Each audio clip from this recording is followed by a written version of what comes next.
विनोद रामपुर शहर में अपने पिता दिनेश और अपनी पत्नी रानी के साथ रहा करता था। विनोद की एक चलती फिरती कपड़ों की दुकान थी, लेकिन विनोद अक्सर अपने पिता की सेहत को लेकर परेशान रहा करता था। रानी, बापूजी की दवाइयाँ खत्म हो गई हैं। परेशान मत होइए, भगवान है हमारे साथ। डॉक्टर ने कहा था कि इस बार इलाज में ज्यादा खर्चा आएगा। समझ नहीं आ रहा पैसे कहाँ से लाऊं। हाँ, मैं भी देख रही हूँ कि उनकी हालत दिन पर दिन बिगड़ती जा रही है। हमें जल्द ही कुछ करना होगा।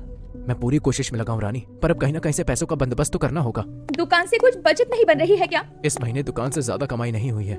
हमारे पास कोई और रास्ता नहीं बचा है क्या?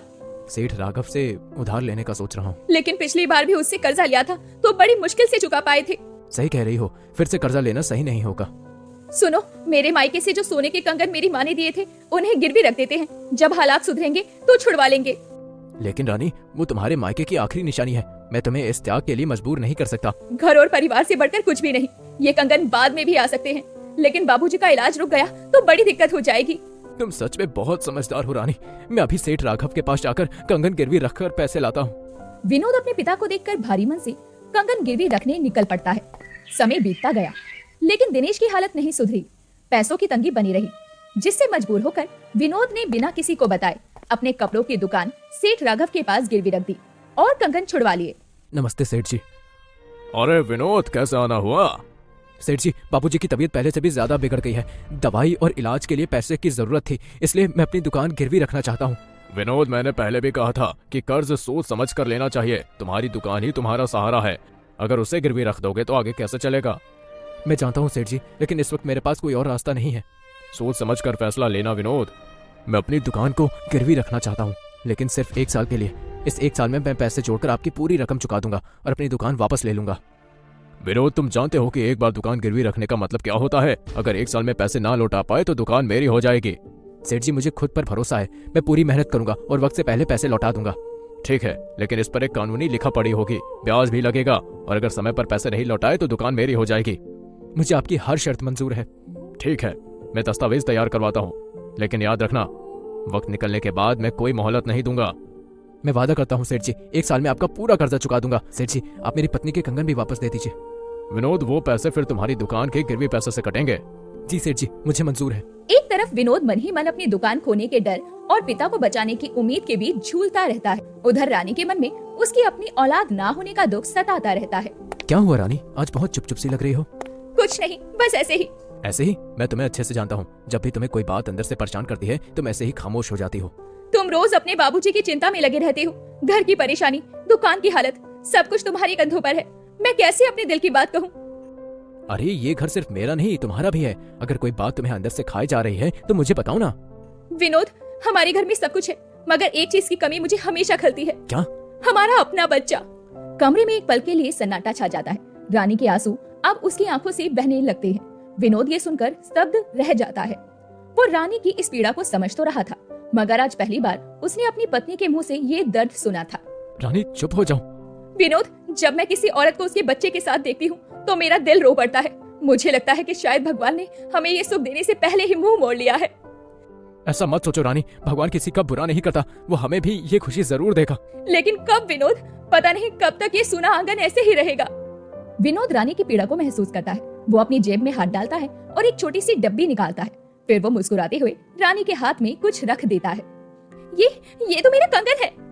हाँ, मैं इन्हें वापस ले आया। लेकिन कैसे? तुमने तो कहा था कि... हाँ, पैसों की तंगी अभी भी बनी हुई है, लेकिन मैंने सेठ राघव से 1 साल का समय लिया है। मैंने दुकान गिरवी रख दी है ताकि तुम्हारे ये कंगन वापस ला सकूं। मगर विनोद, तुम्हारी दुकान तो वापस आ जाएगी, लेकिन तुम्हारा विश्वास नहीं खोना चाहता था। तुम्हारे दिए हुए कंगन मैंने गिरवी रखे थे और अब तुम्हें लौटा रहा हूँ। तुमने मेरे लिए इतना बड़ा बलिदान दे दिया और मैं अपनी तकलीफों में ही उलझे रही। देखो, भगवान ने हमें अब तक हर मुश्किल से निकाला है तो आगे भी निकालेगा। देखते ही देखते 6 महीने बीत गए, लेकिन विनोद की तंगी अभी भी खत्म नहीं हुई। एक दिन अचानक उनके घर के बाहर एक टोकरी में नन्ही बच्ची और एक पत्र मिला। पत्र में लिखा था कि कोई उसे पाल नहीं सकता, कृपया इसका ख्याल रखें। विनोद और रानी ने उसे अपनाने का फैसला कर लिया। रानी, देखा, मैंने कहा था ना, भगवान हमारी सुनेगा। देखो, उसने हमें ये अनमोल तोहफा दिया है। हाँ विनोद, ये सच में चमत्कार जैसा है। कितनी प्यारी है ना, जैसे भगवान ने खुद हमारे आंगन में खुशियाँ बिखेर दी हो। हाँ, ये हमारी बेटी है विनोद। अब हमारा घर सच में पूरा हो गया। इसका नाम हम खुशी रखेंगे, क्योंकि इसके आने से इस घर में खुशी आ गई है। नन्ही बच्ची खुशी के आने के बाद घर की स्थिति धीरे धीरे सुधरने लगी। कुछ लोगों ने रानी के हाथ का स्वादिष्ट खाना खाकर उसे टिफिन सेवा शुरू करने का सुझाव दिया ताकि वो भी घर की आर्थिक स्थिति में मदद कर सके। ये सुनकर रानी ने उत्साहित होकर विनोद से इस बारे में बात की। विनोद, आज मोहल्ले के कुछ लोगों ने मेरे हाथ का खाना खाया और बहुत तारीफ की। उन्होंने कहा कि मैं टिफिन सेवा शुरू कर सकती हूँ। सच? ये तो बहुत अच्छी बात है रानी, लेकिन तुम अकेले सब संभाल पाओगी? हाँ, क्यों नहीं। मैं एक रसोई खोलूंगी और उसका नाम खुशी की रसोई रखूंगी। हम मिलकर काम करेंगे तो सब ठीक हो जाएगा। अगर तुम तैयार हो तो मैं भी पूरा साथ दूंगा। हाँ, हमारी नन्ही परी हमारे लिए सौभाग्य लेकर आई है। खुशी के आने से जैसे घर में सौभाग्य लौट आया था। दिन ब दिन न केवल आर्थिक स्थिति सुधरने लगी, बल्कि दिनेश जी की तबीयत में भी सुधार होने लगा। रानी की खुशी की रसोई में तेजी से आमदनी होने लगी। इस कमाई से विनोद ने धीरे धीरे पैसे जुटाए और आखिरकार अपनी गिरवी रखी दुकान सेठ राघव से छुड़वा ली। बेटा विनोद, खुशी के आगमन से सच में घर में खुशियों की रोशनी भर गई है। हाँ पिताजी, किसी ने सच ही कहा है, भगवान के घर देर है पर अंधेर नहीं। हाँ, बिल्कुल सही कहा। लड़कियां असल में लक्ष्मी, सरस्वती और सारी देवी का रूप होती हैं।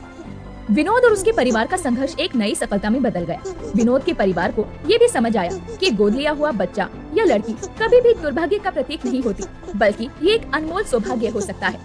हर बच्चा, चाहे वो जन्म से अपना हो या गोद लिया गया हो, अपने साथ खुशियाँ और नई उम्मीदों का खजाना लेकर आता है। एक गोद लिया हुआ बच्चा माता पिता के लिए एक नए जीवन की शुरुआत होता है, जिसमें उनका प्यार, देखभाल और परवरिश का भविष्य संवारते हैं। जीवन में जो सच्चा प्यार और अपनापन होता है, वही सबसे बड़ा सौभाग्य है। दरअसल ये सच्चा सौभाग्य है, क्योंकि एक बच्चे को जीवन देना और उसकी दुनिया को बदलना एक पवित्र और अनमोल काम होता है। अगर आपको हमारी ये वीडियो अच्छी लगी हो तो वीडियो को लाइक और चैनल को सब्सक्राइब जरूर करें और अपने दोस्तों को शेयर करना ना भूलें। साथ ही बेल आइकन प्रेस करें।